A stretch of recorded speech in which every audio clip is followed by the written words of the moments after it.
Every day, you make decisions: what to buy, who to trust, what to believe. But here's the real question. Are those decisions really yours? Or are they designed? This channel breaks down the psychology behind everything. I'm Shrest, and this is where we decode the world.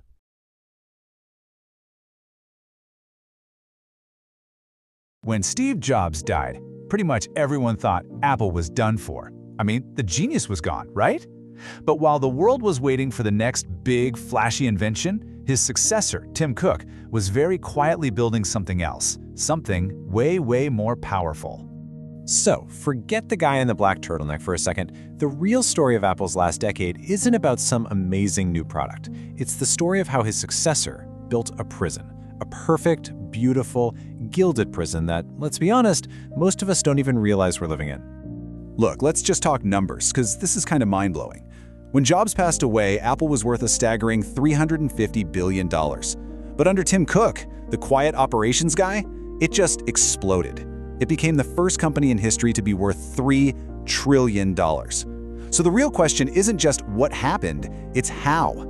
How did the consolidator pull off something the revolutionary never even got close to? He did it by understanding that the ultimate product isn't a phone. It's not a computer. It's a system.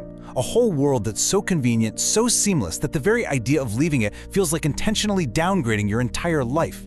This is the story of that world, Apple's invisible prison. But to really get a handle on this prison, you have to understand why it's so appealing. I mean, this isn't some cold, damp cell. Oh no, this is a 5-star luxury resort. And the foundation of this resort, the reason we all check in and never ever want to leave, is Apple's obsession with one simple promise. It just works. Just think about it for a second. The moment you unbox a new iPhone, that feeling is, well, it's intoxicating, right? The weight of it in your hand, the smooth glass, even the sound of peeling off that protective plastic, every single detail is meticulously designed to make you feel like, yep, I made the right choice. It feels premium, and it feels worth it. And that feeling of rightness just keeps going when you turn it on. In a world that is drowning us in too many choices, Apple offers a lifeline. They don't give you 50 different phones with confusing model numbers. They give you a few really good options. And you know what? It's a relief. They're taking away all that decision fatigue, and that feeling is like a warm, comfy blanket they hand you right before they quietly lock the door. So you don't just wake up one day and find yourself a prisoner. The walls, they go up slowly, built with 1,000 tiny, convenient little steps. And that first brick, it's almost always the same, the iPhone. It's the gateway drug to the entire system. So first it's the iPhone. Then you get AirPods. You pop open that little case and boom, a window just appears on your phone. They're connected, just like that, instantly. And right there, in that moment, every other pair of headphones you've ever owned feels ancient. The next brick is the Apple Watch. And now the prison is literally attached to your body, tracking your health, your messages, your life. And then comes the MacBook, and with it, the magic of handoff, where you can copy something on your phone and just paste it on your Mac. It's not magic, folks, it's a weapon. And it's designed to make every other computer out there feel completely broken. And this, right here, perfectly illustrates maybe the most powerful brick in the entire wall, the blue bubble. Your texts with other iPhone users are blue. They're seamless. But the second an Android user joins the chat, everything turns this ugly green. Features break, photos get all pixelated. For a teenager, it's basically social suicide. And this wasn't an accident. We actually know from Apple's own internal documents that this was a deliberate strategy to create social pressure to stay with Apple. And finally, you have the glue, iCloud. All of your photos, your contacts, your passwords, your backups, your entire digital life is just sitting there on Apple's computers. Moving all of that stuff is a huge pain. But staying? Oh, staying is easy. Just 99 cents a month for a little more storage. And just like that, another golden chain ties you to their world. Now, this strategy goes so much deeper than just clever hardware and software. It's actually a masterclass in psychology. Apple isn't just selling you products, they are actively leveraging your own brain against you to keep you locked right in. Okay, so first up you have something called the endowment effect. Psychologically, it means we place a higher value on things simply because we own them. Once you spent hours setting up your home screen just right and organizing all your photo albums, it stops being an iPhone. It becomes your iPhone. And the idea of abandoning all of that effort, it feels like a real, tangible loss. Then you've got choice supportive bias. You just spent thousands of dollars on Apple gear. To justify that huge expense, your brain actually starts to convince you after the fact that it was the absolute best decision you could have possibly made. You start looking for good reviews, you ignore the bad ones, you even argue with your friends about it. You basically become an unpaid and totally unconscious member of Apple's marketing team. And, like we talked about, Apple expertly uses decision fatigue.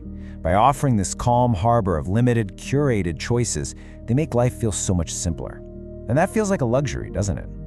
But what we often don't realize is that we're trading control for that feeling of calm. And Apple's choices, they will always pull you deeper into their world. So this brings us to the most crucial point. You see, Steve Jobs was the artist who created the masterpiece, but Tim Cook is the architect who built an inescapable fortress around it. This was his quiet revolution, the pivot to an empire of services. Before Cook, Apple really only made money when you bought a shiny new box from them. But he changed the entire game. He gave us Apple Music, Apple TV+, iCloud+, Fitness+, and all of a sudden, Apple wasn't just a hardware company anymore, it was a subscription company. The iPhone makes you want the services, and the services make you want the next iPhone. It is a perfect money-printing circle. And the result of all this? Apple's services division now brings in over $85 billion a year. Let me put that in perspective for you. That's a business bigger than Nike and McDonald's combined, and it runs on way higher profit margins than building hardware. This is the financial engine of the entire empire. So the walls are up, the psychological traps are all set, but what happens if you actually decide to try and leave? What is the real cost of freedom from Apple's gilded cage? Well, the first wall you're going to hit is the data migration nightmare. It's this messy, confusing process that is designed to be just difficult enough to make you throw your hands up and give up. Then comes the financial hit. Every app, every movie you ever bought is just gone, trapped forever on Apple's platform. Next is muscle memory betrayal. Your own thumbs feel clumsy and frustrated on a new device. And finally, you face social exile. Your texts turn green. You're suddenly the person who makes FaceTime a pain for everyone else. And for a lot of people, that social pressure is the highest wall of them all. When you put all of this together, the picture becomes perfectly crystal clear. None of this happened by accident. That wonderful, seamless feeling you have on the inside and that painful, frustrating feeling of trying to leave, they're two sides of the exact same strategy. The lock-in is not a side effect of good design, it is the design. And that's really the difference between the two men who defined Apple. Steve Jobs was a revolutionary. He created entirely new categories of products. Tim Cook, he's a consolidator. He took those creations and turned them into an unbeatable, self-reinforcing empire. His legacy isn't a single product. It's the system itself. So that's the architecture of the cage. Now I really want to hear from you. Are you in the Apple ecosystem? Have you ever actually thought about leaving, or maybe even tried? Tell us your story in the comments below. I'm genuinely curious to hear it. You know, in the end, what Tim Cook proved is that the wealthiest companies in the world, they aren't just built on innovation anymore. They're built on control. Control of the hardware, the software, the services, and ultimately, control of you. They don't trap you with force, they trap you with overwhelming convenience. And that isn't just good business, that's architecture.